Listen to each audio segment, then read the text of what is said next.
G'day guys and welcome to this business management lesson. In today's lesson we're looking at key knowledge point 118. That is unit 1, area of study 1 and the 8th key knowledge point for this area of study.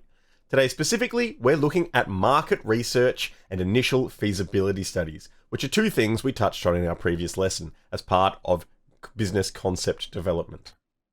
Now, market research is any investigation that will reveal to you details about what your target market, what your customers prefer, what they're drawn to, their needs and their wants, that you can then apply to the way you're going to market your goods and services.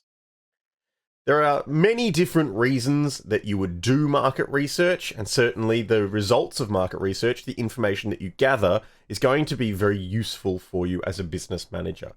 Market research can reveal things to you such as whether or not there's any existing competition in the market, reveal to you the sorts of people who will want to buy your product and what wants or needs this product or service will be meeting for those people. It can reveal to you how many customers you might have in an area, how big the market is, reveal to you the areas within your state or territory or globally that the most people who'd be interested in your product or service might be located. You can find out information about your competitors, about the nature of their offerings to the market, and certainly you can be identifying what it is about what they're offering that makes your thing different, what the sources of competitive advantage are for your offering to the market. When we're talking about market research, we're talking often about primary data collection. So if you are doing the research yourself, if you're going to the source, if you're sitting down with potential customers and giving them samples and getting their feedback, using surveys, interviews, going to your competitors' businesses and purchasing their products and taking them back and dissecting them and working out what it is about their offering that makes it successful, that is primary data collection. Primary data collection can be formal or informal. You can do it with lab coats in a lab. You can be sending out surveys and paying people for their time, or you could just be sitting in the supermarket watching people to see what they buy. You could just have a, did you like our product, rate it 1 to 5 stars. The nature of the research you do, it doesn't impact whether or not it's considered valuable market research. If you're gathering data, it counts as effective primary data collection. When you're doing market research, the data that you gather will either be qualitative or quantitative. Quantitative means that it can be ranked numerically, 1 to 5 stars, a rating out of 100, whereas qualitative is more descriptive data. You've got people's thoughts and feelings that are a little bit harder to quantify numerically. So if people have described the flavor as significant and evoking hints of rose and vanilla, that's a little bit harder to represent numerically, so we'd regard that as qualitative data. Examples of primary research methods might include telemarketing, so making phone calls or sending emails or email surveys, informal face-to-face or written customer feedback forms, interviews, questionnaires, focus groups, sales figures. These are just examples. Any way that you can get data on the opinions of your customers or people who are potentially going to be your customers is a perfect method of primary data collection. Of course, secondary data collection or secondary research exists also. If you're not doing the research yourself, if you are relying on the results of other people's research, that's secondary research. One significant source of data that is used by many businesses is the Australian Bureau of Statistics, who conduct all sorts of research into population demographics in Australia. And it might be that you're looking at setting up an interior design studio in a suburb. It's just understood that low socioeconomic areas typically have less demand for interior design services. So you might look up the socioeconomic data in certain suburbs that the Australian Bureau of Statistics has collected to determine where would be an appropriate place to set up your business. Now, once you've done your market research, or as you do your market research, you should think about conducting an initial feasibility study. Feasibility study is an assessment of the business's potential for success. If it happens that you had an idea for a business that when you start doing market research, you find there just aren't people out there who would buy your product if you did make it available to them, well, then you've done a feasibility study and you've determined that that idea doesn't have a high chance of success.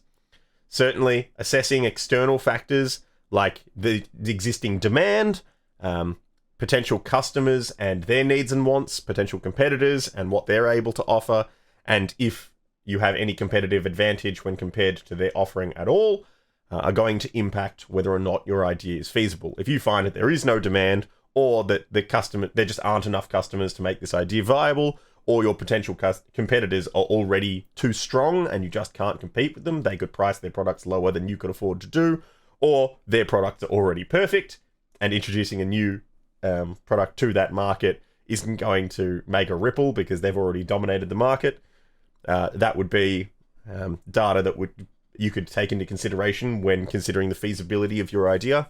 And certainly evaluating your internal factors, the plant where you intend to operate, if you've got enough space, if you can afford the rent of that space, or you can afford to purchase that space, afford the fees and bills associated with running that plant. Similarly, do you have the equipment that you require? Can you afford to maintain it? Can you afford to operate that safely and continuously?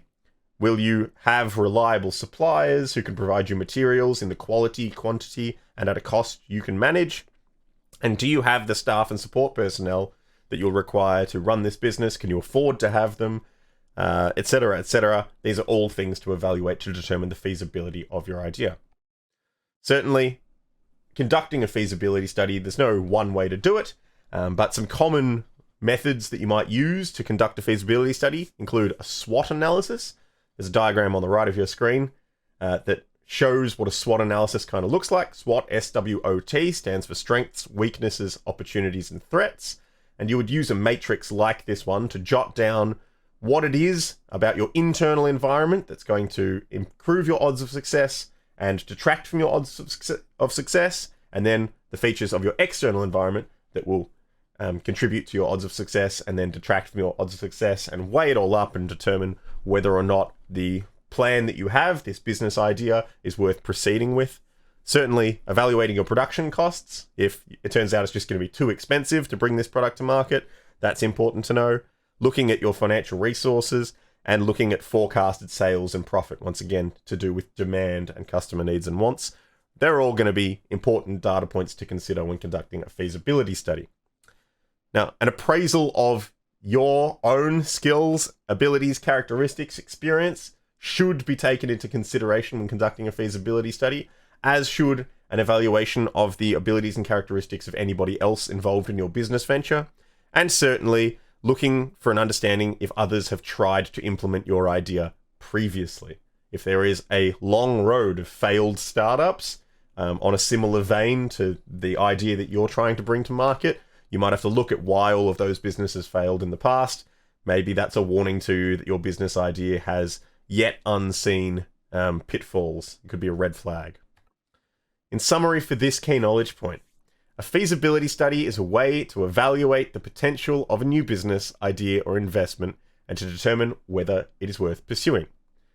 Feasibility studies generally are going to give you information that will help you to understand the potential risks and rewards of your business venture, to determine the resources that you'll need to make this business successful, to identify any potential problems or challenges that might arise, whether you'd seen them ahead of time or not, to understand the target market and assess the demand that exists within the market for your product or service, and to develop a realistic business plan.